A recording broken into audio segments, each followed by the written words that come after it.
வருஷத்துடைய கடைசி ஞாயிற்றுக்கிழமை சங்கீதம் 77 19 20 வசனங்களை வாசிக்கும். உமது வழி கடலிலும் உமது பாதைகள் திரண்ட தண்ணீர்களிலும் இருந்தது. உமது காலடிகள் தெரியப்படாமல் போயிற்று. மோசே ஆரோன் என்பவர்களின் கையால் உமது ஜனங்களை ஒரு ஆட்டு மந்தையை போல வழிநடத்தி. கர்த்தருடைய பரிசுத்த நாமத்துக்கு ஸ்தோத்திரம் உண்டாகட்டும். ஆசீர்வதிக்கப்பட்டது நல்ல காலை வேளையில இந்த வருஷத்துல கடைசி ஞாயிற்றுக்கிழமை ஆராதனைக்கு நாம் கூடி வந்திருக்கிறோம். நேரம் அதிகமா இல்லை, கொஞ்சம் தான் எனக்கு இருக்கு. கொஞ்ச நேரத்துக்குள்ள ரோடு தேவனுடைய வசனத்தை நான் கர்த்தரின் இருதயத்தில் வைத்த வசனங்களை வைக்கும்படியாக நான் விரும்புகிறேன்.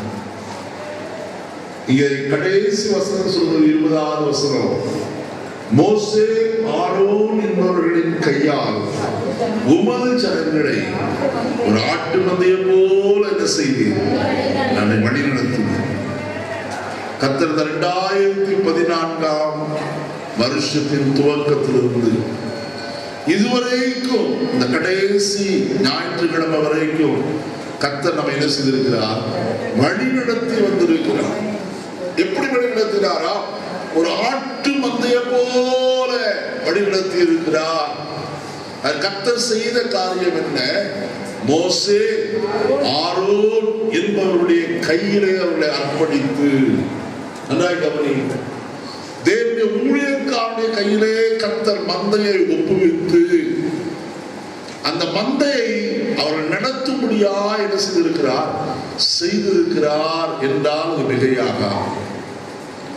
எரேமியா 13ஆம் அதிகாரம் 20வது வசனத்தை நாம் வாசிப்போமானால் கர்த்தருடைய வார்த்தை விதமாய் சொல்கிறது, உன் கண்களை ஏறெடுத்து வடக்கே இருந்து வருகிறவர்களை பார்.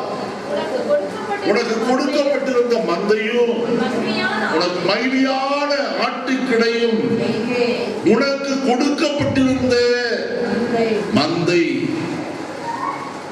கர்த்தர் ஊழியக்காரனிடத்திலே என்னத்தை கொடுத்திருக்கிறார்? மந்தையை ஒப்புவித்திருக்கிறார். 1 பேதுரு 5ஆம் அதிகாரம் 1 பேதுரு 5ஆம் அதிகாரம் 2வது வசனத்திலிருந்து வாசிக்கும். உங்களிடத்திலுள்ள தேவனுடைய மந்தையை போதும் வாசிக்க வேண்டாம். அதுக்கு மேலே உங்களிடத்திலுள்ள தேவனுடைய மந்தை. அப்போஸ்தலர் 20ஆம் அதிகாரம் 28வது வசனம். அப்போஸ்தலர் 20:28. ஆகையால் உங்களை குறித்தோ தேவன் தம்முடைய சுய இரத்தத்தினாலே சம்பாதித்துக் கொண்ட தமது சபையை மேய்ப்பதற்கு பரிசுத்த ஆவி உங்களை கண்காணிகளாய் வைத்த மந்தை முழுவதற்கும். நல்லா கவனிங்க. இன்னைக்கு அநேகருக்கு சபையை குறித்த ஒரு தரிசனம் இல்லை. அநேகர் நினைக்கிற காரியம் என்ன? சபைக்கு போனா அங்க ரொம்ப ஸ்ட்ரிக்ட் பண்ணுவாங்க. நீ இப்படிதான் நடக்கணும், அப்படிதான் நடக்கணும், காணிக்கு கொடு, தசமமா கொடு, அதை பண்ணு, இதை பண்ணு, இப்படி எல்லாம் செய்யணும்னு சொல்லி சொல்லுவாங்க. அதனால நான் சபைக்கே போறதில்லை, நானே சபை அல்ல. தேவன் நமக்கு ஒரு மந்தையை கொடுத்து அந்த மந்தையை நடத்தும்படிக்கு ஊழியக்காரன் என்ன செய்திருக்கிறார், வைத்திருக்கிறார். வசனத்தை வாசிங்கள். எரேமியா தீர்க்கதரிசன புத்தகம் 3ஆம் அதிகாரம் 15-16 வசனங்களை வாசிங்கள். சீர்கெட்ட பிள்ளைகளே திரும்புங்கள் என்று கர்த்தர் சொல்கிறார். நான் உங்கள் நாயகர். நான் உங்களை ஊரில் ஒருவனும் வம்சத்தில் 2 பேருமாக தெரிந்து கொண்டு அவருடைய சீயோனுக்கு அழைத்து கொண்டு வந்து உங்களுக்கு என் இருதயத்திற்கு ஏற்ற வைப்பவர்களை கொடுப்பேன். அவர்கள் உங்களை அறிவோடும் புத்தியோடும் என்ன செய்வார்கள், மேய்ப்பார்கள். எதற்கு சபை? சபை எதற்கு? வசனம் சொல்லுகிறது, அவர்கள் உங்களை அறிவோடும் புத்தியோடு மெய்ப்பார்கள் என்று எழுதப்பட்டிருக்கு. மெய்க்கும்படியாய்த்தான் கர்த்தர் மெய்ப்பனை சபையிலே கர்த்தர் வைத்திருக்கிறார். அன்னைக்கு அநேகருக்கு அந்த வெளிச்சம் இல்லை. ஒரு போதகர் வசனத்தை சொல்லிக் கொடுக்கிறது இல்லை. வீட்டுக்கு சாணி போட்டா அது பாவமா, ஸ்டார் தொங்க விட்டா அது பாவமா, வீட்டுல அது செஞ்சா பாவம் இது செஞ்சா பாவம், அப்படி எதையா நல்லது? கிறிஸ்துமஸே கொண்டாடாதே, அதான் நல்லது. இப்ப கேசுநாதர் வரலையா இந்த உலகத்துக்கு? இல்ல வேற ஒரு நாள், அப்ப வேற நாள்ல கொண்டாட வேண்டியதுல. அதெல்லாம் எதுக்கு? இன்னைக்கு உலகத்துல தர்க்கங்களும் வேற காரியங்களும் தான் நடக்கிறது. அறிவோடு வேத வசனத்தை போதித்து என்ன செய்கிறது இல்லை, நடத்துகிறது இல்லை. வசனத்தை வாசிப்போம். மல்கியா தீர்க்கதரிசன புஸ்தகம் 2ஆம் அதிகாரம் 6ஆம் வசனத்தை வாசிக்கலாம்.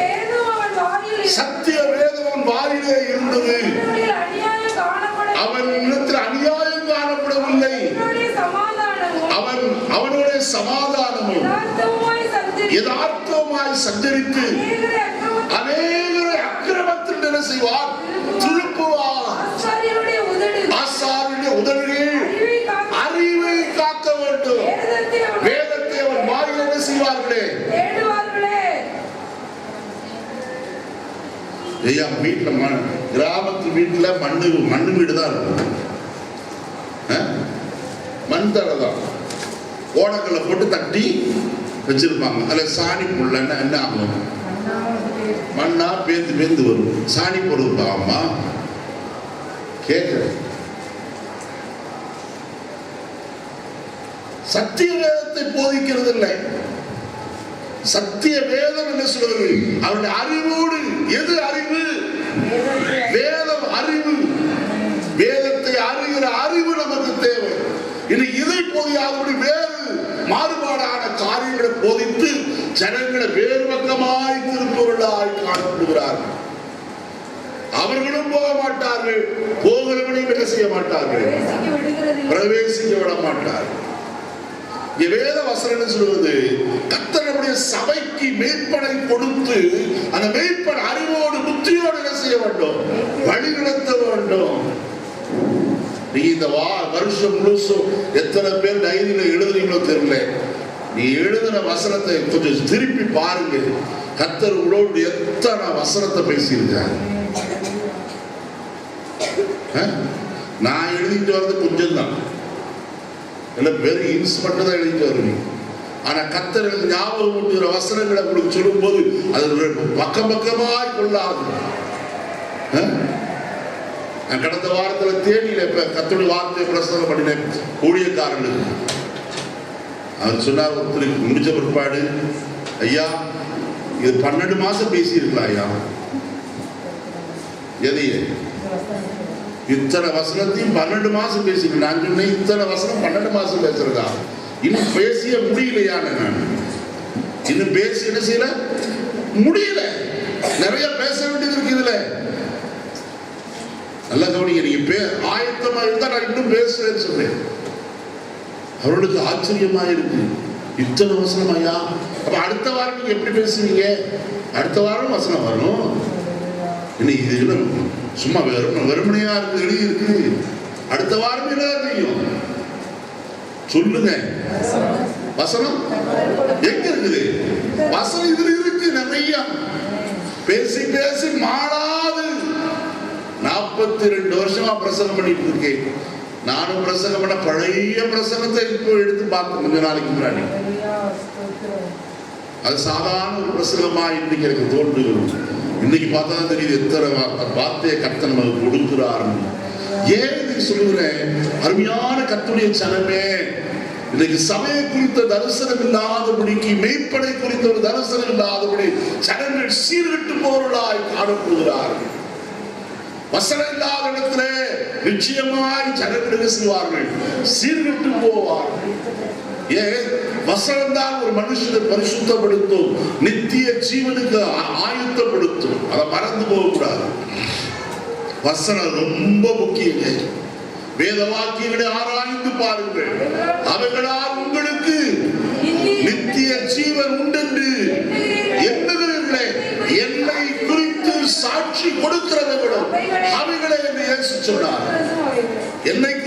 என்ன இல்ல? இயேசுவை குறித்து சாட்சி கொடுக்கிறது. அந்த சாட்சியில வாசிக்க வேண்டாமா? கேட்க வேண்டாமா? அருமையான கர்த்தருடைய ஜனமே, நம்முடைய பிரதான மேய்ப்பர் ஒருவர் இருக்கிறார். அவரை குறித்து வேதம் 80ஆம் சங்கீதத்தில் சொல்கிறது, இஸ்ரவேலின் மேய்ப்பரே, யோசேப்பு ஆட்டு மந்தையை போல என்ன செய்கிறவரே, நடத்துகிறவரே. ஆண்டவரே, அவர் தான் யார் நம்மை நடத்துகிறவர். சங்கீதம் 23:2-3 வசனங்களில் விதமாய் சொல்கிறது, அவர் புல்லுள்ள இடங்களில் மேய்த்து அமர்ந்த தண்ணீர் அண்டைக்கு என்னை கொண்டு போய் விடுகிறார். அவர் தமது நாமத்தின் நிமித்தம் என்னை நீதியின் பாதையில் நடத்தி என்ன செய்கிறாரா? நடத்துகிறார். பாருங்க, எந்த பாதையில் நடத்துகிறார்? நீதி உள்ள பாதையிலே அவர் நடத்துகிறார். அவர் வழி நடத்துகிற பாதையெல்லாம் எப்படிப்பட்ட பாதை? அநியாயத்தின் பாதைகள் அல்ல, நீதி உள்ள பாதையாய் காணப்படுகிறது. 7 விதமாய் தேவன் நம்மை நடத்துகிறார். கர்த்தருடைய வேதத்தில் இருந்து கர்த்தர் எனக்கு இந்த காலை வேளையில கற்றுக் கொடுத்தார். அதைத்தான் உங்களோடு கூட நான் சொல்லும்படியாய் நான் விரும்புகிறேன்.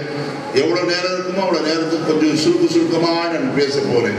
78ஆம் சங்கீதம் 52-53 வசனங்களை வாசிப்போம். தமது ஜனங்களை ஆடுகளைப் போலவும் புறப்பட பண்ணி அவர்களை வனாந்திரத்திலே மந்தையை போல் கூட்டிக் கொண்டு போய் அவர்கள் பயப்படாதபடிக்கு அவர்களை பத்திரமாய் வழிநடத்தினார். ஹல்லேலூயா, ஹல்லேலூயா. தர்மியான கர்த்தருடைய வசனத்தில் சொல்லப்பட்டிருக்கிறது பாருங்கள், தம்முடைய ஜனங்களை ஆடுகளைப் போல புறப்பட பண்ணி அவர்களை வனாந்திரத்திலே மந்தையை போல கூட்டிக் கொண்டு போய் அவர்கள் பயப்படாதபடிக்கு அவர்களை பத்திரமா என்ன செய்தாராம்? நடத்தினார். எப்படி நடத்தினார்? பத்திரமாய் நடத்தினாராம். 2014ஆம் வருஷத்தில் அருமையான தேவ ஜனமே, நம்மையும் பத்திரமாய் நம்மை நடத்தி இருக்கிறார். பத்திரம் என்று சொல்லும்போது ஒரு பாதுகாப்பு அதில் இருக்கிறத நான் பார்க்க முடியும். ஏதாவது ஒரு பொருளை கையில கொடுத்து கொஞ்சம் பத்திரமா பார்த்துக்கப்பான்னு சொன்னா என்ன செய்வோம்? எவ்வளவு ஜாக்கிரதையுள்ளாய் காணப்படுவோம். அதே வண்ணமாய் கர்த்தர் நம்மை எப்படி பார்த்திருக்கிறாரா? பத்திரமாய் ஜாக்கிரதையாய் பார்த்திருக்கிறார். சோ விஜயா சாட்சி சொல்றாங்க, ரேஷன் கார்டு தொலைஞ்சு போச்சு. ஏன் தொலைஞ்சு போச்சு? கவனக்குறைவு ஒன்று, அல்லது எதையும் அங்க பேசிக்கிங்க என்ன செய்யாச்சு? வைக்க வேண்டிய இடத்துல வைக்கிறது இல்லை. எங்க வீட்டுல அப்படிதான், வைக்க வேண்டிய இடத்துல என்ன செய்யறது இல்லை, சரியாய் வைக்கிறது இல்லை. வச்சா என்ன செய்யறோம்? இங்கதான் இருக்கு, போய் எடுத்துடலாம். ஆனா இனி என்ன செய்வாங்க? ரொம்ப ஜாக்கிரதை வந்து, ஏன்னா தொலைஞ்சு போன பிற்பாடு தானே தெரியும். இனி என்ன யாருக்கையும் என்ன செய்ய முடியாது, நம்பி கொடுக்க முடியாது. பத்திரமா கர்த்தர் இந்த வருஷம் முழுசும் நம்ம எப்படி நடத்தி இருக்கிறார்? பத்திரமா ஜாக்கிரதையோடு கூட, இது என்னுடைய மந்தை, இது என்னுடைய ஆடுகள், இது எனக்கு சொந்தமானது, இது என்னுடைய ஜனம் என்கிற ஒரு கருத்தோடு கூட என்ன செய்திருக்கிறார்? பத்திரமாய் பாதுகாத்து இருக்கிறார். அருமையான கர்த்தருடைய ஜனமே, நான் அதை இவ்விதமாய் சொல்லுகிறேன். யாக்கோபு சொல்லும் போது சொல்கிறார், பகலிலே வெயில் என்னை பட்சித்தது, இரவிலே குளிரும் என்னை பட்சித்தது. அப்படியாய் நான் நம்முடைய மந்தை என்ன செய்தேன்? மேய்த்து வந்தேன்.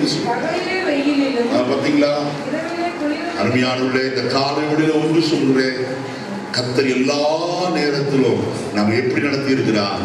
பத்திரமாய் நடத்தி இருக்கிறார். யாத்ராகமத்தின் புஸ்தகம் 15ஆம் அதிகாரம் 13ஆம் வசனத்தை கொஞ்சம் திரும்புவோமா? நீர் மீட்டுக் கொண்ட இந்த ஜனங்களை உமது கிருபையினாலே அழைத்து வந்து உம்முடைய பரிசுத்த வாசஸ்தலத்துக்கு நேராக அவர்களை உமது பலத்தினாலே வழி நடத்தினீர். இந்த வசனத்துல எப்படி அழகாய் சொல்கிறார் பாருங்க.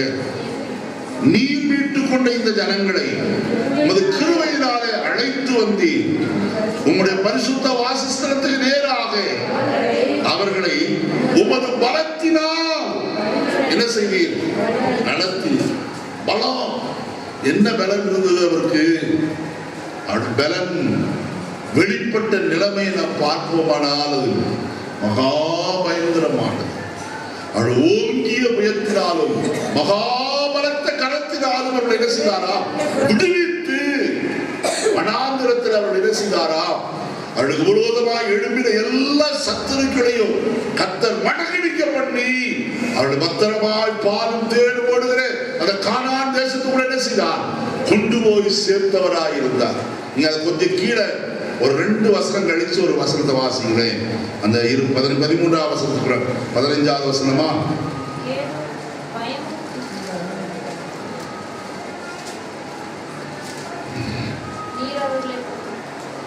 17ஆவது வசனம்.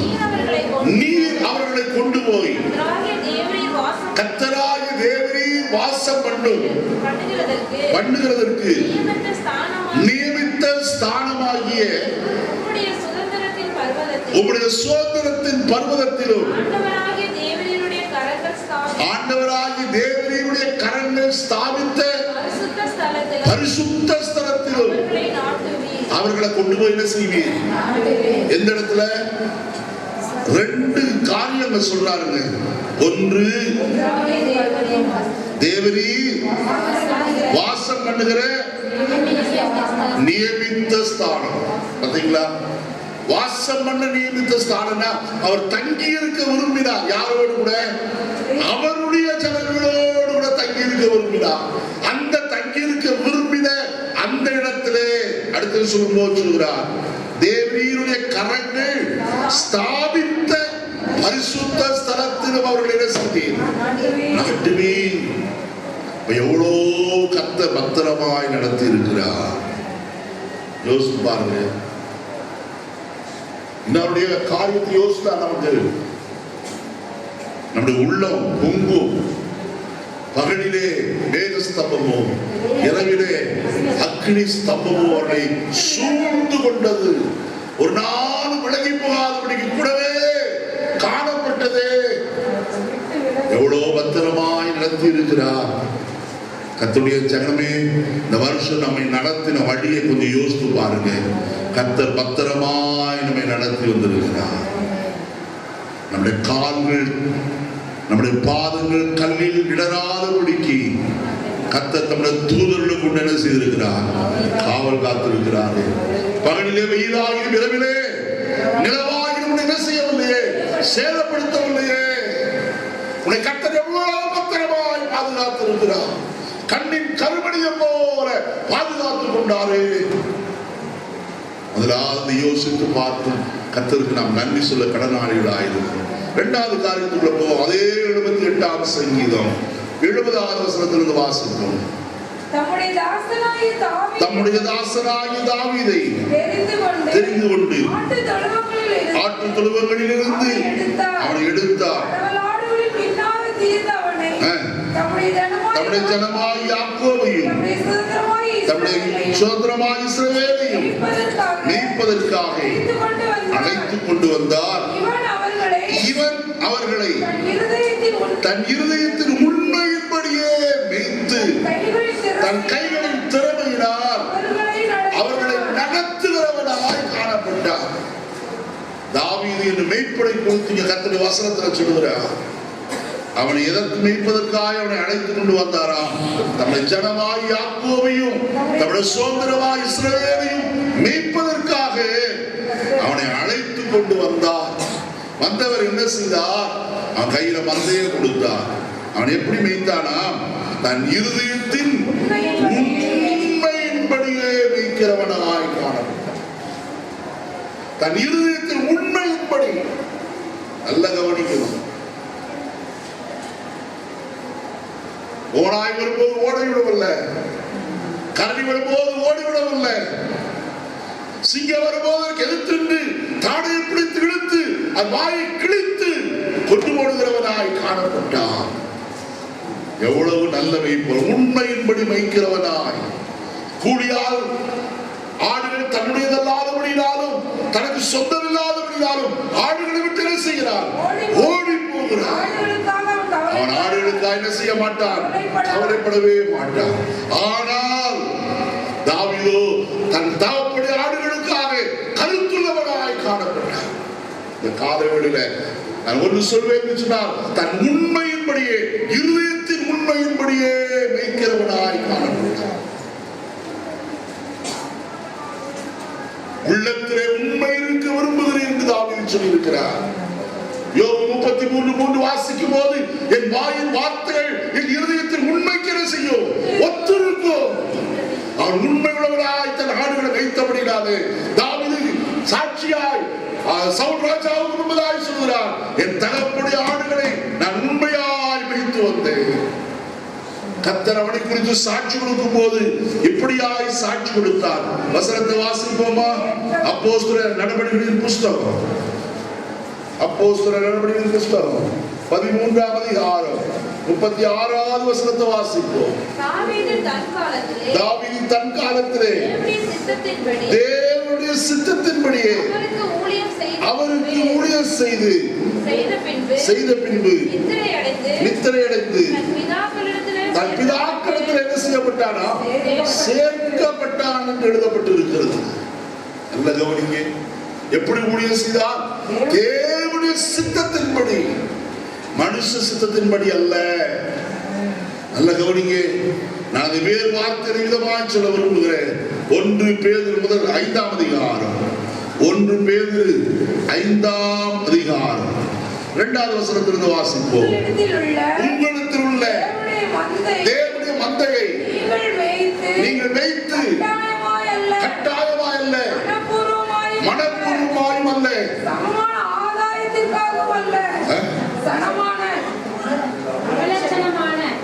சரியா வாசிங்க. அந்த வசனம் மறுபடியும் இல்ல, முதல்ல வாசிக்க மறுபடியும். உங்களிடத்தில் உள்ள தேவனுடைய மந்தையை நீங்கள் மேய்த்து கட்டாயமாய் அல்ல, மனப்பூர்வமாயும் அவலட்சணமான ஆதாயத்திற்காக அல்ல, உற்சாக மனதோடும் சுதந்திரத்தை இருமாப்பாய் ஆளுகிறவர்களாய் அல்ல, மந்தைக்கு மாதிரியாக கண்காணிப்பு செய்யுங்கள். அப்பொழுது அடுத்த வசனம், அப்படி செய்தார் பிரதான மேய்ப்பர் வெளிப்படும் போது நீதியுள்ள வாடாத கிரீடத்தை. இதாயா தேவ சித்தம்?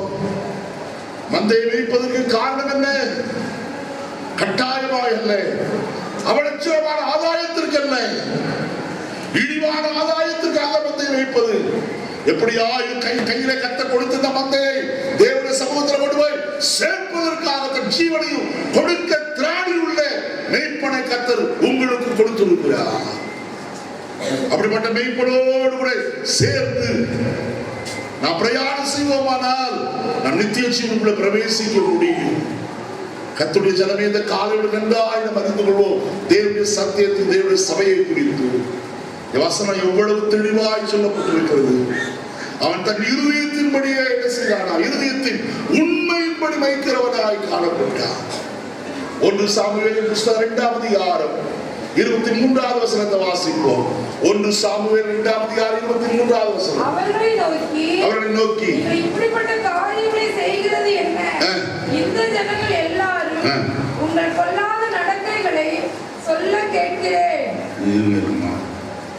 33 மன்னிக்கணும், 35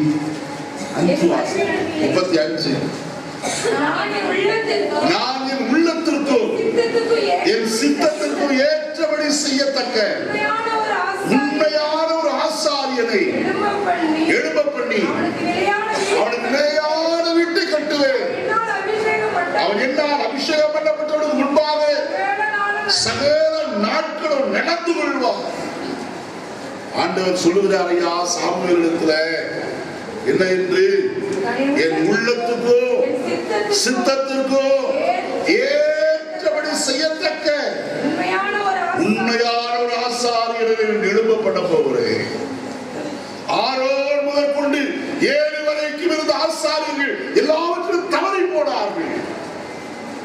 தங்கள் வாழ்க்கையில் ஏதோ ஒரு காரியத்தை தவறு செய்கிறவர்களாய் காணப்பட்டார்கள்.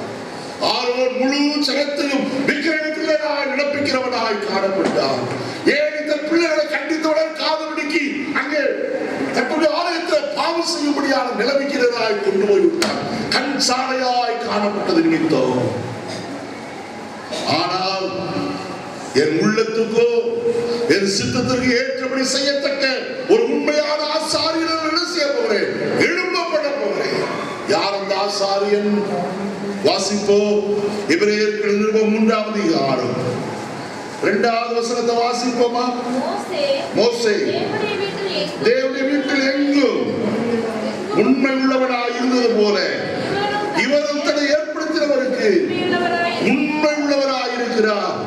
6வது வசனம், கிறிஸ்துவோ அவருடைய வீட்டிற்கு மேற்பட்ட குமாரனாக உண்மை உள்ளவராய் இருக்கிறார். அவரை போல உண்மை உள்ள ஒரு ஆசாரியன் இல்லையா இந்த உலகத்துல? நம்மை நடத்த எபிரேயர் 2ஆம் அதிகாரம் 17ஆம் வசனத்தை வாசிப்போம். எபிரேயர் 2:17. அன்றியும் ஜனத்தின் பாவங்களை நிவர்த்தி செய்வதற்கு ஏதுவாக தேவ காரியங்களை குறித்து இரக்கமும் உண்மையும் உள்ள பிரதான ஆசாரியனாக இருக்கும்படிக்கு எவ்விதத்திலும் நம்முடைய சகோதரருக்கு ஒப்பாக வேண்டும். உண்மை உள்ள ஆசாரியனாக இருக்கும்படிக்கு. யாருக்கு உண்மை உள்ள ஆசாரியன்? நம்முடைய ஆண்டவராகிய இயேசு கிறிஸ்து மட்டுமே. அவருடைய உண்மை எல்லாவற்றிலும் பரீட்சிக்கப்பட்டது. ஒன்றிலேயே உண்மையில குறைபட்டவராய் காணப்படவே இல்லையா? எல்லாவற்றிலும் உண்மையுள்ளவராய் காணப்பட்டார். அந்த பிரதான ஆசாரியராகிய மீட்பரே தமது உண்மையின்படி, இருதயத்தின் உண்மையின்படி நம்ம என்ன செய்கிறவர்? ஒவ்வொரு நாள் நடத்துகிறவராய் காணப்படுகிறார். எப்படி நடத்துவார்? அவர் ஆலோசனை சொல்லி நடத்துவார். ஐயா, தம்முடைய ஆவியானவரை நமக்கு தந்து அவருடைய ஆலோசனைப்படி நடக்கும்படிக்கு அவர் செய்திருக்கிறார். ஒவ்வொரு நாளும் கர்த்தருடைய ஆலோசனைப்படி நடக்கிறோமா? காலையில சற்று யோசித்து பார்ப்போம். 3வது காரியத்தில் கடந்து வருவோம். ஏசாயா தீர்க்கதரிசியின் புஸ்தகம் 40ஆம் அதிகாரம் 11ஆம் வசனத்தை வாசிப்போம். ஏசாயா 40:11. மேய்ப்பனை போல அவர் மந்தையை மேய்ப்பார். ஆட்டுக்குட்டிகளை புயத்தினால் சேர்த்து தமது மடியிலே சுமந்து கரவலாடுகளை மெதுவாய் நடத்தும். மேய்ப்பனை போல தமது மந்தையை மேய்ப்பார். யார போல? மேய்ப்பனை போல. புதுசா ஆடு வாங்கி மேய்க்கிறாங்க, அவனுக்கு பொறுமையே இருக்காது. என்ன செய்வா தெரியுங்களா? ஆடு துணியோ இல்லையோ கைத்த பிடிச்சி இழுத்துட்டே போயிட்டே இருக்கும். ஏன்? ஆடு வயிறு நிரம்பருக்கு அவனுக்கு என்ன இல்லை? பொறுமை இல்லை. ஆடு என்னத்தை சாப்பிடும், எதை சாப்பிடும் தெரியாது. அது கண்டதையும் வாங்கி வச்சு சாப்பிடும். அவனுக்கு இது என்னமோ செடி, அது என்னமோ செடி. இல்லை இல்லை, ஆடுக்கு தெரியும் எது சாப்பிடணும்னு சொல்லி. அது சாப்பிட்டா என்ன செய்யும்? தனக்கு செவிக்குமாறு அதுக்கு தெரியும். தெரியாத ஒன்று இல்லையா? ஆடு சாப்பிட்றத பார்த்துட்டு நாமும் அந்த இலையை பறிச்சு சாப்பிட்டோம்னு வைங்க, நமக்கு வியாதி சொல்லலாம். ஏன்? பெரிய நெருஞ்சின்னு ஒன்று இருக்குது, மஞ்சள் நெருஞ்சி.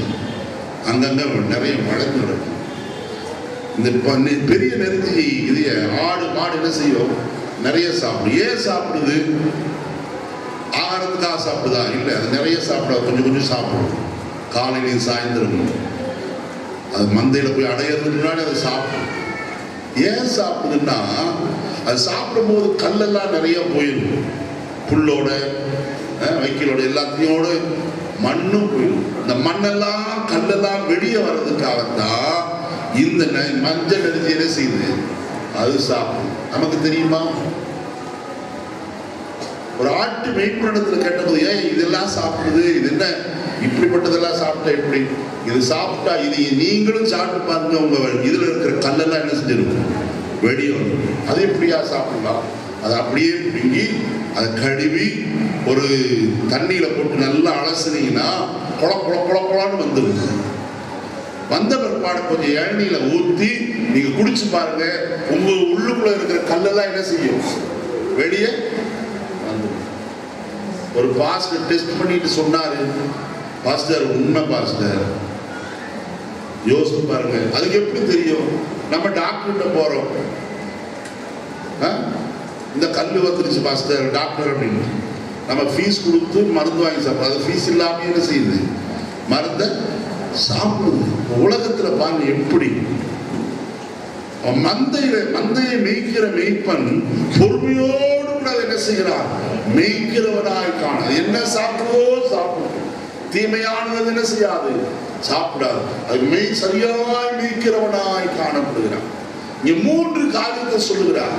ஒன்று, வசனத்தை பாருங்க, ஆட்டுக்குட்டிகளை தமது புயத்தினால் என்ன செய்து சேர்த்து, அடுத்தது தமது மடியிலே சுமந்து, மூன்றாவது கறவலாடுகளை மெதுவாய் என்ன செய்கிறார், முதலாவது சேர்க்கிறாராம், இரண்டாவது சுமக்கிறாராம், மூன்றாவது என்ன செய்கிறார், நடத்துகிறவராய் காணப்படுகிறார். வசனம் வாசிக்கிறது கொஞ்சம் வேகமா வாசிப்பா இப்படியோ இருக்கும். நீ கொஞ்சம் யோசித்து பாருங்க அந்த வசனத்தை, அப்பதான் தெரியும். 1 பேதுரு 2ஆம் அதிகாரம் 25வது வசனத்தை வாசி.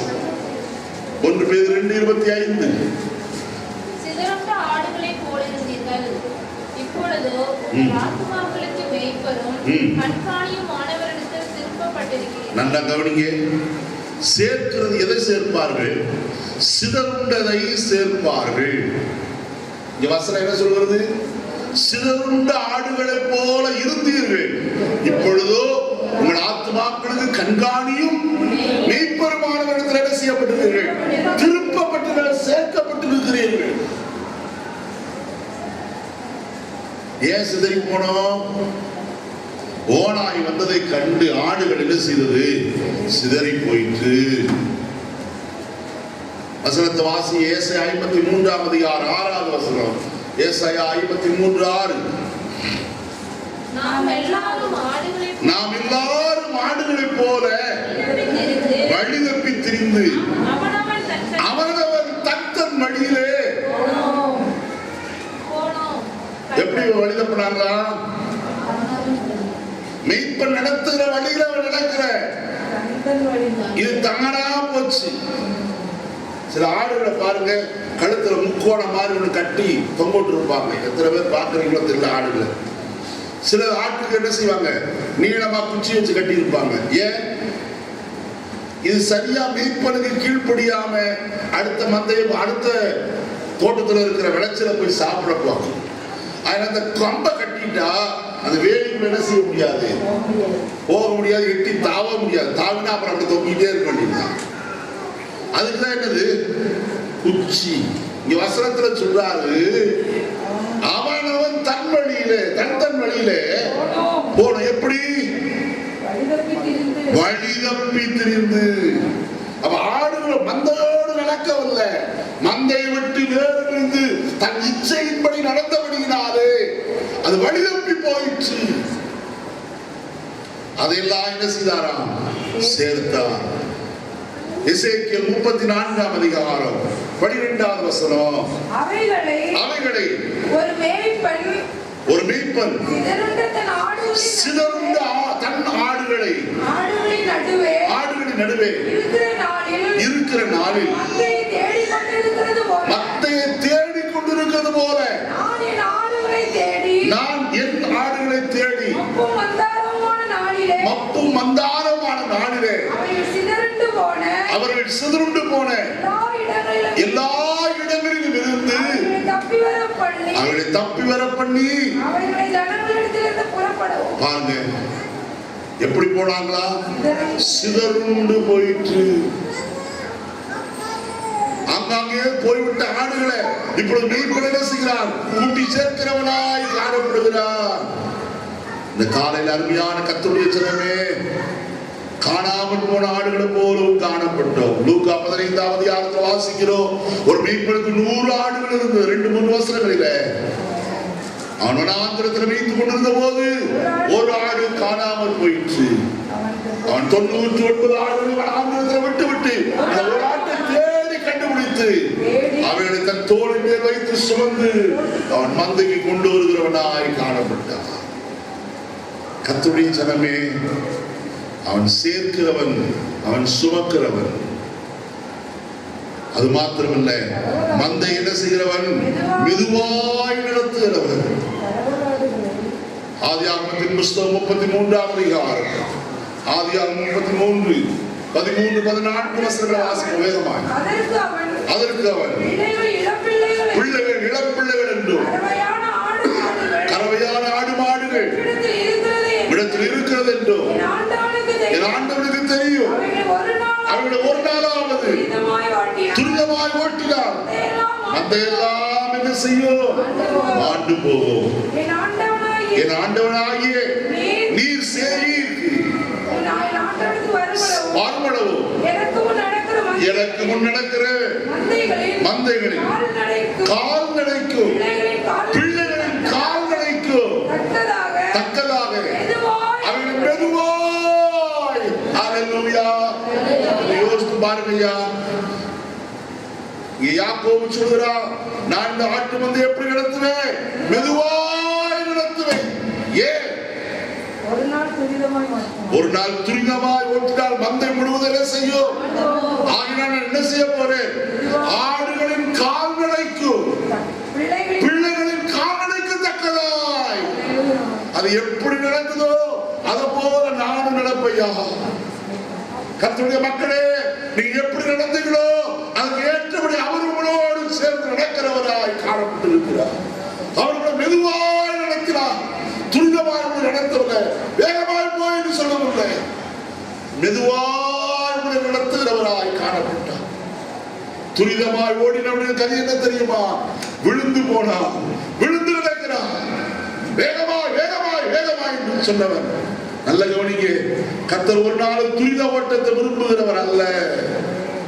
அப்போஸ்தலனாகிய பவுல் சொல்லும்போது சொல்கிறார், கிறிஸ்து இயேசுவை நோக்கி நமக்கு நியமித்திருக்கிற ஓட்டத்திலே பொறுமையோடு என்ன செய்ய கடவோம். ஹல்லேலூயா, ஹல்லேலூயா. உங்களை பொறுமையாய் கர்த்தர் இதுவரைக்கும் நடத்தி வந்திருக்கிறார் ஐயா. 2014ஆம் வருஷத்துல உன்னுடைய கால்நடைக்கு தக்கபடியாய், உன் பிள்ளைகளுடைய கால்நடைக்கு தக்கபடியாய் மெதுவாய் நடத்தி கொண்டு வந்திருக்கிறார். எவ்வளவு நல்ல தெய்வம் அவர். யோசித்து பாருங்க, வசனத்தை வாசிக்கும் போதெல்லாம் என் கண்ணுல கண்ணீர் வருகிறது. ஆண்டவர் இவ்வளவு அன்பு செலுத்தி நடத்தி இருக்கிறேன். ஒவ்வொரு நாளும் இந்த வசனத்தை நான் தியானித்துக் கொண்டிருந்த போது நான் அழுதவனாய் காணப்பட்டேன். ராத்திரியில் அநேக நேரம் எழுதி உட்கார்ந்து கர்த்தாவே உமக்கு ஸ்தோத்திரம், என்னை இதுவரைக்கும் நடத்தினேன் சொல்லி கர்த்தரை ஸ்தோத்திரிக்க ஆரம்பித்தேன். அருமையானவர்களே, எவ்வளவு கருத்துள்ளவராய் அவர் நம்மேல் காணப்படுகிறார். நாம் மாண்டு போகக்கூடாது, நாம் வழிதப்பி போகக்கூடாது, சிதறுண்டு போய்விடக்கூடாது என்று நம்மே கருத்துள்ளவராய் ஒவ்வொரு நாளும் பேச்சு நம்மை நடத்துகிற தெய்வமாய் இருக்கிறாரே. அவர் நடத்துகிற வழியிலே நாம் நடக்கிறோமா? ஆண்டவரே, இன்றைக்கு என்னை நடத்தையா, உடைய இஷ்டப்படி என்னை நடத்து. எப்படி நடத்தணுமோ அப்படி நடத்து. நாம் மெதுவா நடக்கிறையா. கிறிஸ்தவ ஓட்டத்தை வேகமாய் ஓடி முடிக்கிற ஓட்டம் அல்லையா. கிறிஸ்தவ ஓட்டம் மெதுவாய் ஓடுகிற ஓட்டமாய் இருக்கிறது. ஏன்? வேகமாய் ஓடும்போது நமக்கு லக்கு தெரியாது, கண்முடித்தனமாய் ஓடிவிடுவோம். ஆனா நமக்கு ஒரு லக்கு ஒன்று உண்டையா. அந்த லக்கை நோக்கி, கிறிஸ்து இயேசுவை நோக்கி ஓடிக்கொண்டே இருக்க வேண்டும். அப்பதான் நம்முடைய பந்தய பொருளை நாம் என்ன செய்ய முடியும்? பெற்றுக்கொள்ள முடியும். நான் 5வது காரியம், யோவான் 10ஆம் அதிகாரத்துக்கு திருப்புவோம். 3வது வசனத்தை வாசிக்கலாம். யோவான் 10:3. வாசலை காக்கிறவன் அவனுக்கு திறக்கிறார், ஆடுகளும் அவன் சத்தத்திற்கு செவி கொடுக்கிறது. அவன் தன்னுடைய ஆடுகளை பேர் சொல்லி கூப்பிட்டு அவைகளை வெளியே என்ன செய்கிறார்? அருமையான கர்த்தருடைய ஜனமே, இந்த காலை வேளையில நம்முடைய மேய்ப்பன் எப்படிப்பட்ட மேய்ப்பன்? இந்த வசனத்துல வாசிக்கும் போது பயப்படாதபடி கூட நடத்தினவன், தன் இருதயத்தின் உண்மையின்படியே உங்களை மேய்க்கிறவன். அவன் மேய்ப்பனை போல மெதுவாய் நடத்துகிற மேய்ப்பன். 4வது காரியம் அவன் எப்படி நடத்துகிறாராம்? பெயர் சொல்லி கூப்பிட்டு நடத்துகிறார். ஒவ்வொரு நாளும் உங்களை பெயர் சொல்லி கூப்பிடுகிறாரு. உங்களுடைய துக்க நேரங்களிலே, உங்களுடைய வியாபார நேரங்களிலே, உங்களுடைய பிரச்சனைகளிலே, உங்களுடைய போராட்டங்களிலே, உங்களுக்கு இருக்கிற எல்லா சூழ்நிலைகளிலும் உங்களுடைய பெயர் சொல்லி கூப்பிட்டு கூப்பிட்டு உங்களை பலப்படுத்தி நடத்துகிறார். பெயர் சொல்லி கூப்பிடுறதுனால என்ன இருக்கு? நான் ஏதாவது ஆசீர்வாதம் ஐயா? ஆமா, அதுலதான் நிறைய ஆசீர்வாதம் இருக்குயா. நீங்க வேத வாசிகளை நான் இப்ப சொல்லிக் கொண்டு போனா நிறைய காரியம் சொல்லிக் கொண்டே போகலாம். கர்த்தர் ஆபிரகாமை பெயர் சொல்லி கூப்பிட்டார். எதற்கு தெரியுமா? அவனை பாராட்டும்படிக்கு. ஆபிரகாமே, நீ எப்படிப்பட்டவன்? எனக்கு கீழ்ப்படுகிறவன், எனக்கு பயப்படுகிறவன் நான் அறிந்திருக்கிறேன். மோசேயை பெயர் சொல்லி கூப்பிட்டார். எதற்கு தெரியுமா? நம்முடைய ஜனமாகிய இஸ்ரவேலை அழைத்து கொண்டு வரும்படியாக. கர்த்தர் பேதுருவை பெயர் சொல்லி கூப்பிட்டார். எதற்கு தெரியுமா?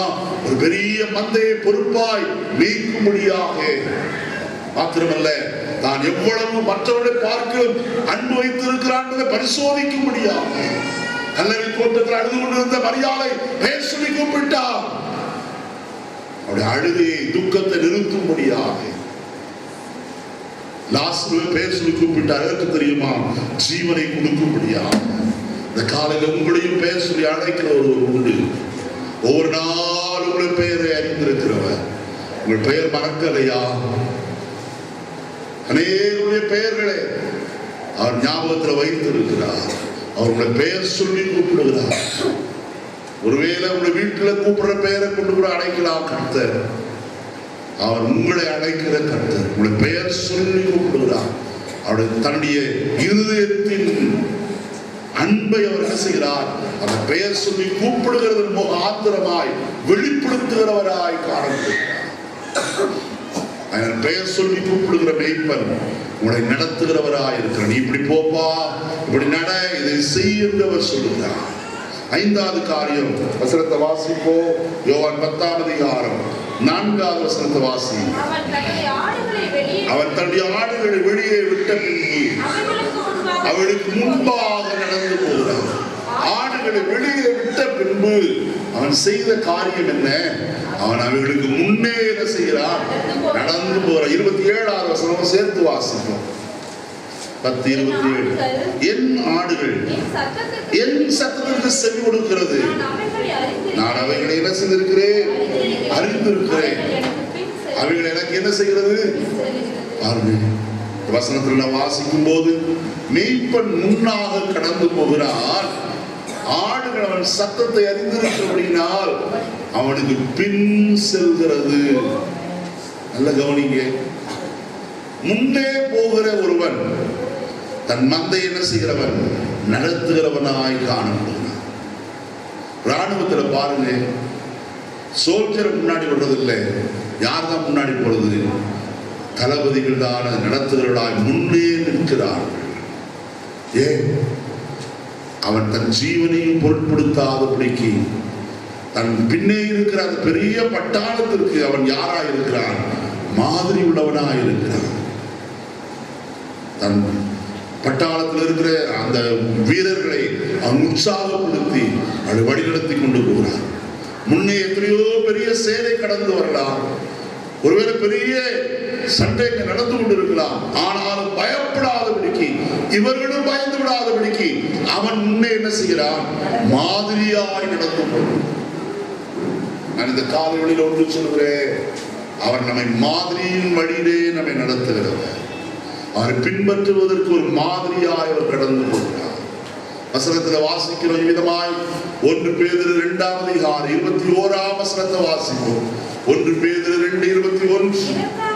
இதற்காக நீங்கள் அழைக்கப்பட்டு இருக்கிறீர்கள், ஏனெனில் கிறிஸ்து உங்களுக்காக பாடுபட்டு நீங்கள் தம்முடைய அடிச்சுவடுகளை பின்பற்றி வரும்படி உங்களுக்கு மாதிரியை என்ன செய்தார்? பின்வைத்து போயிருக்கிறார். அடிச்சுவடுகளை பின்பற்றும்படி. வேற அடிச்சுவட்டை பின்பற்ற வேண்டாயா? யாருடைய அடிச்சுவட்டை பின்பற்றணும்? இயேசுநாதனுடைய அடிச்சுவட்டை பின்பற்றணும். இயேசுவை பின்பற்றி போனால் ஒரு நாளும் இடர்கள் இல்லை. நாட்கள் நான் ஒரு சாட்சியை கேட்டேன். புது வருஷ ஆராதனைக்கு வந்தார்களாம். ஆசீர்வாதமான தீர்க்கதரிசன வார்த்தைகள் சொல்லப்பட்டதா. வெளியே போன போது அவருடைய பையன் ஒருவன் ஆக்சிடென்ட்ல இறந்து போனானா, அதோடு கூட இயேசுநாதருக்கு குட் பை சொல்லிவிட்டு போய்விட்டார். நல்ல கவனிக்க, கிறிஸ்தவ வாழ்க்கையில எல்லாம் எதுவும் என்ன செய்யும், சம்பவிக்கும். ஆனால் அது இல்லை, நம்மை அழைத்த கர்த்தரதாய் பார்த்து போகும். அவரை நடத்துகிறவர். யோசித்து பாருங்க, நவம்பர் மாதம் நான் 5ஆம் தேதிங்கிறது புறப்பட்டு போன காலை அதிகாலையில் என்னோடு கூட பாஸ்டர் ஜோஷுவா கடந்து வந்தார்கள். போகும்போதே வண்டியில பேசிக்கொண்டு வருகிறார். டிசம்பர் 25ஆம் தேதிக்கு பாஸ்டர் என்னத்தை குறித்து பேச போகிறீர்கள்? டிசம்பர் 31ஆம் தேதி ராத்திரியில் நீங்க என்ன பேச போறீங்க? தம்பி வண்டி ஓட்டி கொண்டு வந்தார். பால், நீ என்ன பாட்டெல்லாம் பாட போற? புது பாட்டெல்லாம் செலக்ட் பண்ணிட்டியா? நான் உனக்கு 2-3 பாட்டு சொல்லி தரேன், நீ எனக்கு 2-3 பாட்டு சொல்லி கொடுன்னு சொல்லி 2 பேரும் பேசிக்கொண்டே வந்தார்கள். யாருக்கு தெரியும், நல்ல முறையில் தான் போனது. நன்றாய் சாப்பிட்டார், படுத்தார், தூங்கினார். ஆனால் 3:30 மணி வந்தது, அவருடைய ஜீவன் கர்த்தரோடு கூட கடந்து போய்விட்டார். யோசித்து பாருங்க. அவருடைய பிரேத சடலத்தை கொண்டு வந்து அவருடைய வீட்டில் ஒப்படைத்து அன்னைக்கு மாலை வேளையில் ஆடினேஷன் இருந்தபடி நான் திரும்ப சேலத்திற்கு கடந்து போய்விட்டேன். பல்லு கூட விளக்கலைங்க, அப்படியே போய்விட்டேன். அங்க போய் தான் பல்லு விளக்கே குளிச்சேன், டீ எல்லாம் குளிச்சேன். நடந்த காரியம் தெரியுங்களா? பிரேதத்தை வைத்து கொண்டு அவருடைய மனைவி சொன்னார், நான் ஆராதிக்கிற கர்த்தருடைய நாமத்தினாலே பாஸ்டர் எழுந்திருங்க, கல்லறை தோட்ட வரை இந்த வார்த்தையை சொல்லி கொண்டு வந்தாங்க. பார்த்து ஒரு பாஸ்டர் இடத்துல வந்து சொன்னார், பாஸ்டர் நான் இப்படி ஒருத்தரையும் பார்க்கல, இந்த சகோதரி அவ்வளவு வைராக்கியமா இயேசுவின் நாமத்தில் எழுந்திருங்க எழுந்திருங்க சொல்லி கொண்டே இருந்தாங்க. குழியில வைத்த பிறகு, ஐயா உங்களை மறுமையில சந்திக்கிறேன் என்று அவர் சத்தமாய் சொன்னாங்க. யோசித்து பார்ப்போம், எத்தனை பேர் தங்களுடைய தாங்கள் நேசித்த அன்பானவர்களை இழந்து போயிருக்கிறார் இந்த வருஷத்துல. சற்று நேரத்துக்கு முன்னாடி தம்பிங்க வந்து சொன்னா, இருகூர்ல WME பாஸ்டர் ஆயிருக்கிறவர் குணசேகர்னு சொல்லி என்னுடைய நல்ல நண்பர் ஒருவர், அவர் இன்னைக்கு மரித்து போனார், கர்த்தருடைய நித்திரைந்தார் தம்பி வந்து செய்தியை சொல்லி கொண்டு போனார். யோசித்து பாருங்க, எதுவும் நடக்கும் கிறிஸ்தவ வாழ்க்கையில. ஆனா ஒன்று மாத்திரம், நம்மை அழைத்த கர்த்தரை மாத்திரம் பார்த்து கொண்டு ஓட்டத்தை நாம் ஓடிக்கொண்டே இருக்க வேண்டும். அழைத்த மனுஷன் அல்ல, கர்த்தர் தான் நம்மை அழைத்தவர். நம்ம இனியான ஓட்டத்துல இயேசுவை பின்பற்றி ஓடுவோமாக. எத்தனை பாடுகள், எத்தனை பிரயாசங்கள் இயேசுவின் வாழ்க்கையில கடந்து வந்தது. ஆனால் ஒன்றிலும் அவர் துவண்டு விடாதபடிக்கு பிதாவின் சித்தத்தை மாத்திரம் நிறைவேற்றுகிறவராய் காணப்பட்டார். அதுக்காகத்தான் சொல்லப்பட்டது, அவர் முன்னே கடந்து போகிறார், நாம் அவருடைய மாதிரியை பின்பற்றி கடந்து போகிறோம். வேதத்தில் சொல்லப்படுகிறது, மந்தைக்கு முன்னடக்கிற கடாக்களை போல. கடாக்கள் என்ன செய்யும் தெரியுமா? பயப்படாது. தனக்கு முன்னே எதிராளி வேறொரு கடாய் வந்தாலும் அதை முட்டி என்ன செய்யும்? அதோடு கூட சண்டையிடுகிறதாய் காணும். நம்முடைய ஆண்டவராகிய இயேசு கிறிஸ்து கூட நமக்கு விரோதமாய் எழும்புகிற எல்லா சத்துருடைய ஆயுதங்களையும் அவர் என்ன செய்கிறவர்? அழித்து போடும்படிக்கு முன்னே கடந்து போகிறவராய் காணப்படுகிறார். வெளிச்சமாய் கடந்து போகிறவர், சத்துருக்களை அழிக்கும்படியாய் கடந்து போகிறவர், தடைகளை நீக்கிறவராய் கடந்து போகிறவர் உங்களுக்கு முன்னே என்ன செய்கிறார்? கடந்து போய் கொண்டிருக்கிறார். வசனத்தை சொல்ல நேரம் இல்லை, இன்னும் 5 நிமிஷம் நான் முடிக்க வேண்டும். காலைகளில அவர் முன்னடந்து நாம் அவர் பின்னடக்கும்படியாய் செய்திருக்கிறார். அவரை மாத்திரம் பார்த்து கொண்டு அவருடைய அடிச்சுவடுகளை பின்பற்றி போனார். 6வது காரியம், யோவான் 10ஆம் அதிகாரம் 28-29 வசனங்களை வாசிப்போம். யோவான் 10. அவர்களுக்கு நித்திய ஜீவனை கொடுக்கவே அவைகள் ஒரு காலம் கெட்டு போவதில்லை. ஒருவனும் அவைகளை என் கையிலிருந்து பறித்துக் கொள்வதும் இல்லை. அவைகளை எனக்கு தந்த என் பிதா எல்லாரிலும் பெரியவராய் இருக்கிறார்.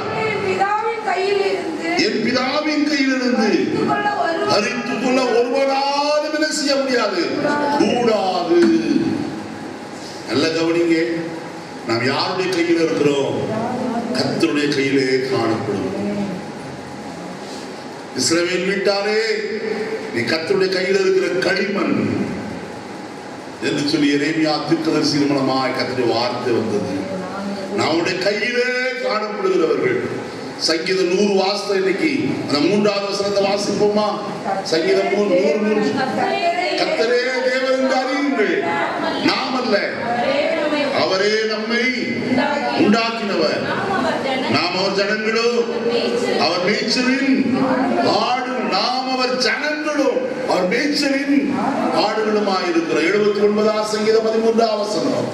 79ஆம் சங்கீதம் 13ஆம் வசனம். அப்பொழுது உம்முடைய ஜனங்களோ உம்முடைய மேய்ச்சலின் ஆடுகளும் ஆகிய உம்மை என்றென்றைக்கும் புகழ்வோம். யார் புகழ்கிறது? மேய்ச்சலின் ஆடுகளாகிய நாங்கள் புகழ்வோம். எங்கே மேய்ச்சலின் ஆடுகள் இருக்கு?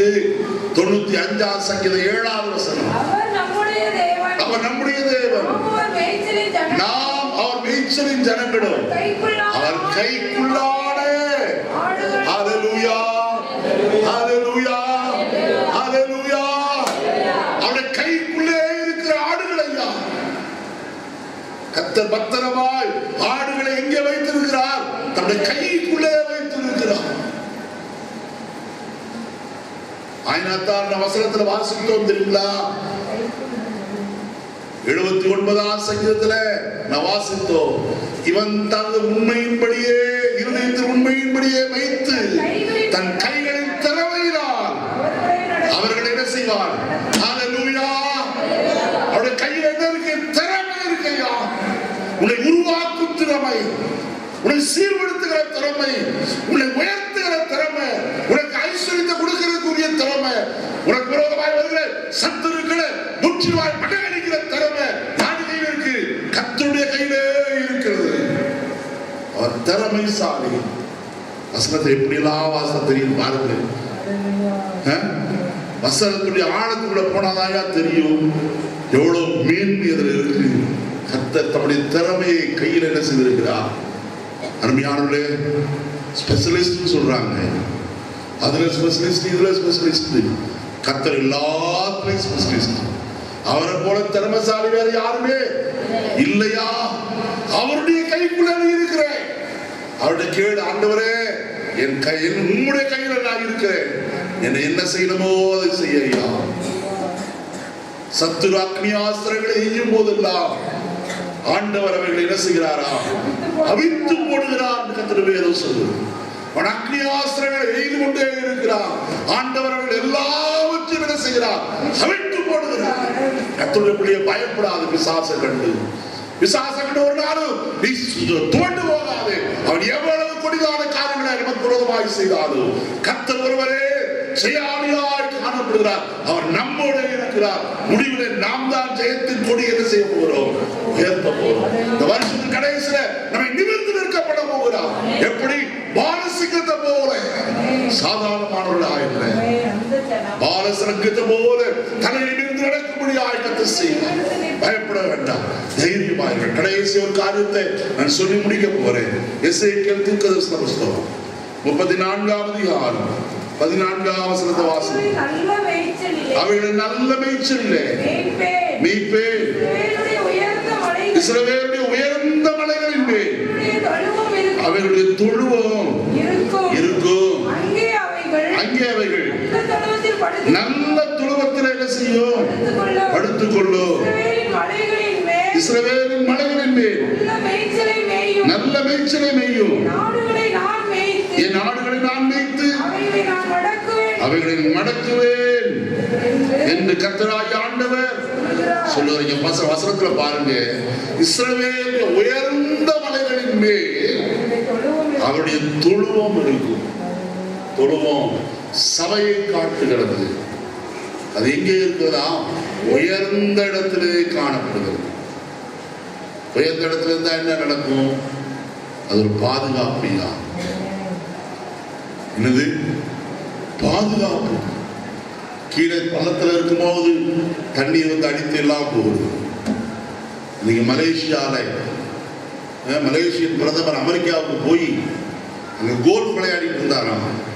மலேசியால பெரிய மழை பெய்து 1,15,000 பேர் தண்ணீர்ல முழுகி இருக்காங்க. இவர் என்ன செஞ்சுட்டு இருக்காரு? கோல்ஃப். நம்மால அப்படிதான் செய்யறாரு. இங்க நடக்குது அதை பத்தி கவலை இல்லை. ஆனா அவங்க என்னமோ செஞ்சுட்டு இருக்காங்க. யோசித்து பார்ப்போம். அருமையான உயர்ந்த இடத்துல நமக்கு என்ன உண்டு? தொழுவோம். மந்தைக்கு கர்த்தர் தொழுவத்தை வைத்திருக்கிறார். சபையை கர்த்தர் வைத்திருக்கிறார். அது தாழ்ந்த இடத்துல இல்லையா, உயர்ந்த இடத்துல இருக்கிறது. ஆயிரத்த வசனத்துல அருமையான பாட்டுக்காரம்மா சாரவுள்ளவராகி அம்மா இப்படி பாட்டு பண்ணுங்க. உயர்ந்த வாச ஸ்தலமதுவே, உயர்ந்த வாசஸ்தலம். என்னோட வாசஸ்தலம் எங்க இருக்கு? உயர்ந்த இடத்துல இருக்கு. சீயோன் பர்வதத்துல என்னுடைய வாசஸ்தலம் காணப்படுகிறது. நான் தங்கி இருக்கிற இடம் உயர்ந்தது. ஏன்னா அவர் உயர்ந்தவர். யார் உயர்ந்தவர்? நம்முடைய கர்த்தர் உயர்ந்தவர். அவர் ஏசாயா தீர்க்கதரிசி கண்டபோது சொன்னார், அவர் உயர்ந்தது உன்னதமான சிங்காசனத்தில் விற்றிருக்க கண்டேன் என்று சொன்னார். நீ கொஞ்சம் வேதத்தை சற்று திருப்பி நேரம் 1 நிமிஷம் போனாலும் பரவாயில்லை. ஏசாயா தீர்க்கதரிசியின் புஸ்தகம் அது திருப்பி ஒரே ஒரு வசனத்தை மட்டும் நான் வாசித்து முடிப்போமே. ஏசாயா தீர்க்கதரிசன புஸ்தகம்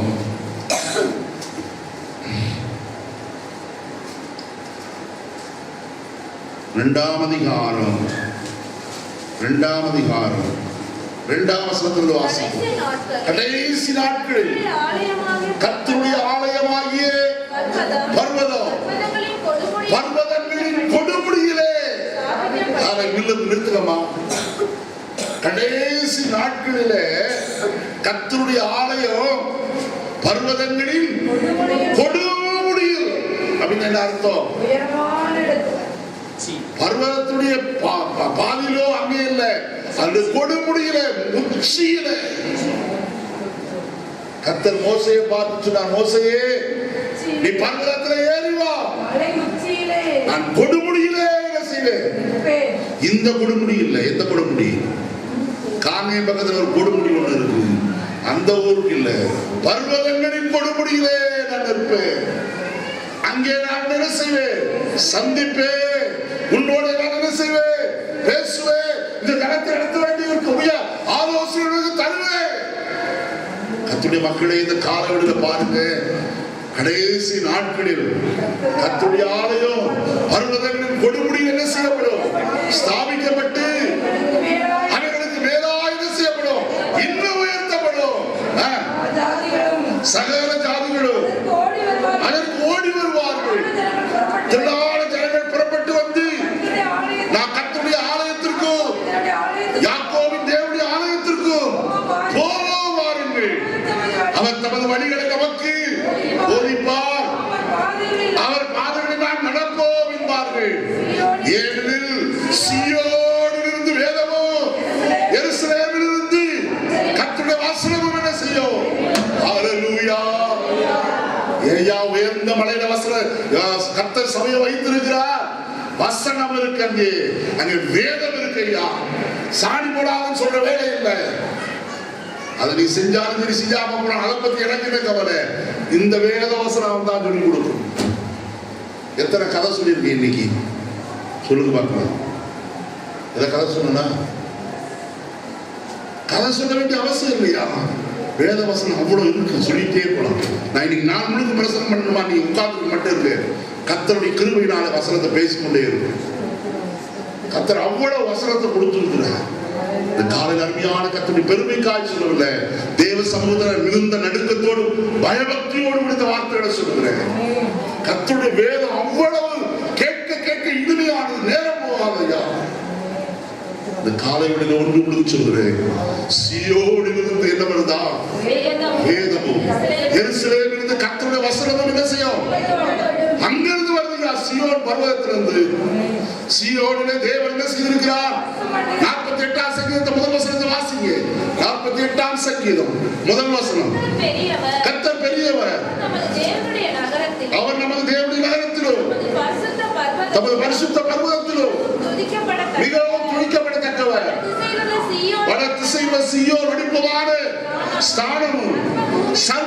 மகிழ்ச்சியுமாய் இருக்கிறது. அதுவே மகாராஜாவின் ஹல்லேலூயா ஹல்லேலூயா மகாராஜாவிடத்திலிருந்து கட்டளை வருகிறது ஐயா, வசனமாய் வருகிறது. சீயோனில் வீற்றிருக்கிற கர்த்தர் மகாராஜா தன்னுடைய வசனத்தை அனுப்புகிறவராய் இருக்கிறார். தன்னுடைய வசனத்தை கொண்டு தனத்தை போஷிக்கும்படியாக காலையில ஆயிரத்தாம் கர்த்தர் இடத்தை வைத்திருக்கிறார். உயர்ந்த மலைகளின் கொடுமுடியில தன்னுடைய மந்தையை அவர் தொழுவத்தை வைத்து அந்த மந்தையை அதற்குள்ளே பாதுகாப்பாய் ஒன்றே ஒன்று சொல்லி முடிக்கிறேன். எபிரேயர் 13ஆம் அதிகாரம் 17ஆம் வசனத்தை வாசம். எபிரேயர் 13:17. உங்களை நடத்துகிறவர்கள் உங்கள் ஆத்துமாக்களுக்காக உத்தரவாதம் பண்ணுகிறவர்களாய் விழித்திருக்கிறவர்களான உங்களை நடத்துகிறவர்கள் ஆத்துமாக்களுக்காய் உத்தரவாதம் பண்ணுகிறவர்களாய் விழித்திருக்கிறபடினால் அவர்கள் துக்கத்தோட அல்ல சந்தோஷத்தோட அதை செய்யும்படிக்கு அவர்களுக்கு கீழ்ப்படிந்து செய்யுங்க. நம்முடைய மேய்ப்பருக்கு கீழ்ப்படிந்து அடங்கணும். நம்முடைய பிரதான மேய்ப்பன் நம்முடைய ஆத்துமாக்களுக்காக செய்கிறவர் உத்தரவாதம் பண்ணுகிறவராக காணப்படுகிறார். காலையில் அருமையான கர்த்தருடைய ஜனமே, நம்ம எல்லாரும் தேவ சமூகத்தில் எழுந்திருப்போம். கர்த்தரை நோக்கி பாருங்கள். நான் உங்களோடு இந்த 7 காரியங்களை சொல்லியிருக்கிறேன். மோசே ஆரோன் என்பவருடைய கையை ஜனங்களை ஆட்டு மந்தைய போல வழிநடத்தினீர். இந்த 2014ஆம் வருஷத்துல கர்த்தர் உங்களை வழிநடத்தி இருக்கிறார் ஐயா. பத்திரமாய் உங்களை நடத்தி இருக்கிறார். தன் இருதயத்தின் உண்மையின்படியே உங்களை வழிநடத்தி இருக்கிறார். அவர் உங்களை சேர்த்து சுமந்து மெதுவாய் உங்களை நடத்தி இருக்கிறார். அவர் உங்களை பெயர் சொல்லி கூப்பிட்டு அவர் நடத்துகிறவராய் காணப்பட்டார். அவர் உங்கள் முன்பாக கடந்து போய் பாதைகளை செவ்வை பண்ணி உங்களை நடத்துகிறவராய் காணப்பட்டார். அவருடைய கையிலே நீங்கள் காணப்படுகிறீர்கள். பொக்கிஷமாய் பத்திரமாய் இருக்கிறீர்கள். ஒருவன் அவருடைய கையிலிருந்து உங்களை பறித்துக் கொள்ள இயலாது. 7வது காரியம், உயர்ந்த மலைகளின் மேல், இஸ்ரவேலின் உயர்ந்த மலைகளின் மேல் அவர்களின் தொழுவம் இருக்கும். பயப்படுத்துவார் இல்லாமல் அவர்கள் சுகமாய் என்ன செய்யும், படுத்துக் கொள்ளும் என்று எழுதப்பட்டிருக்கிறது. அருமையான கர்த்தருடைய ஜனமே, நீங்கள் நான் ஒரு தொழுவத்துக்குள்ள இருக்கிறோம். கிறிஸ்துவாகிய தொழுவத்துக்குள்ள அவரே கண்மலையாய் இருக்கிறார். கண்மலையாய் கிறிஸ்து நமக்கு ஒரு நல்ல தொழுவையா அவர் நம்மை மூடி மறைத்து வைத்திருக்கிறார். இந்த தொழுவத்துக்குள்ள இருக்கிற வரைக்கும் நமக்கு யாதொரு இடரும் இல்லை. ஒரு நாளும் நாம் எந்த விதத்திலும் சோர்ந்து போக மாட்டோம், பின்வாங்கி போக மாட்டோம். அவரோடு நடப்போம். எல்லாவற்றையும் காலங்களில் நேர்த்தியாய் செய்கிற கர்த்தர் நமக்கு உண்டு. சரியாக நடத்துவார். சோர்ந்து போக வேண்டாம். நம்ம அதை செய்வோமா, இப்படி செய்வோமா, அங்கே போவோமா, இங்கே போவோமா யோசித்தே பார்க்க வேண்டாம். கர்த்தரிடத்தில் ஆலோசனை கேட்போம், மனுஷரிடத்தில் அல்ல. தேவ ஆலோசனை கேட்டு நடப்போம். கர்த்தர் ஈசாக்கு சொன்னார், ஈசாக்கே நீ எங்கும் போகாமல் இங்கேயே குடியிரு, நான் உன்னை ஆசீர்வதிப்பேன் சொன்னார். கர்த்தர் வைத்திருக்கிற இடத்துல நாம் நிற்போமானால் நிச்சயமாய் கர்த்தர் நம்மை ஆசீர்வதிக்கிறத ஜாதிகளும் ஜனங்களும் காண முடியும். கர்த்தருடைய பிள்ளையே, 2014ஆம் வருஷத்துல கர்த்தருடைய இவ்வளவாய் நடத்தி வந்திருக்கிறார். எல்லாரும் வாய்களை திறந்து கொஞ்சம் ஸ்தோத்திரம் பண்ணுவோமா? நீங்களை பத்திரமாய் நடத்தீரையா, உங்களுடைய உண்மையின்படியே நடத்தி இருக்கிறீரையா, எங்களை பெயர் சொல்லி நடத்தி இருக்கிறீர் ஆண்டவரே. எங்களுக்கு முன்னே எங்களுக்கு மாதிரியாய் நடந்து போய் எங்களை நடத்தி இருக்கிறீர் ஆண்டவரே. எங்களை சேர்த்து சுமந்து எங்களை மெதுவாய் நடத்தி இருக்கிறீர். எங்களுக்கு முன்பாய் நடந்து போய் எங்களை பின்னே நடக்கும்படி செய்திருக்கிறீர். மாத்திரமல்ல, எங்களை மந்தையை கையிலே நீர் வைத்திருக்கிறீர். எங்களுக்காக ஒரு தொழுவத்தை வைத்திருக்கிறீர் ஆண்டவரே. அந்த தொழுவத்திலே நாங்கள் வந்து சேருவோம். பரமசியோடு ஒரு தொழுவம் நமக்கு இருக்கு. அந்த சியோனின் தொழுவத்துக்குள்ள நம்மை கொண்டு போய் சேர்க்கிறவராய் காணப்படுவோம். அங்கே சிங்கம் இல்லை, அங்கே பெரும்பாதையான வழி இருக்கும். அங்கே துக்கம் இல்லை, வேதனை இல்லை. கர்த்தரால் மீட்கப்பட்டவர்கள் திரும்பி ஆனந்த கருப்புடன் பாடி சியோனுக்கு வருவார்கள். நித்திய மகிழ்ச்சியோடு தலையின் மேல் இருக்கும். சஞ்சலமும் தவிப்பும் ஓடிப்போம். கர்த்தரே நித்திய வெளிச்சமாகி இருப்பார். அந்த தொழுவத்துக்குள்ள நம்மை கொண்டு போய் சேர்ப்பாரே. சேர்க்கும் நாள் வரைக்கும் பத்திரமாக கரத்தில் அடங்கி இருப்போம். அவர் நம்மை ஆசீர்வதிப்பார். பரலோகத்தின் நல்ல பிதாவே, நல்ல வேளைக்காக ஸ்தோத்திரம். இந்த காலங்களில் எங்களோடு பேசின வார்த்தைகளுக்காக நமக்கு நன்றி சொல்லுங்க. இந்த காலையின் மூலமாய் உடைய வார்த்தைகளை வெளிப்படுத்தி கொடுத்தீர். ஆண்டவரே, எவ்வளவு ஆச்சரியமான வார்த்தைகள், எவ்வளவு மேன்மையுள்ள வார்த்தைகள். சிந்திக்கும் போது எங்களுடைய உள்ளங்கள் கொழுந்து விட்டு எரிகிறது ஐயா. மகத்துவமான வார்த்தைகள் இந்த காலங்களில் தந்தீரற்காக ஸ்தோத்திரம். தொடர்ந்து நம்முடைய கிருபை தங்கி இருக்கட்டும், தாங்கட்டும், பலப்படுத்தட்டும். மக்களை ஆசீர்வதிக்கிறார். அடியேறி பலப்படுத்தும். கடைசி நாள் வரை எங்களை நடத்துவதற்காக ஸ்தோத்திரம். தொடர்ந்து உடைய கிருபைகளோடு இருக்கட்டும். வழி நடத்தி ஆசீர்வதிக்கும். ரட்சகர் நாமத்தில் பிதாவே. நாம் பாடல் பாடப்படும்.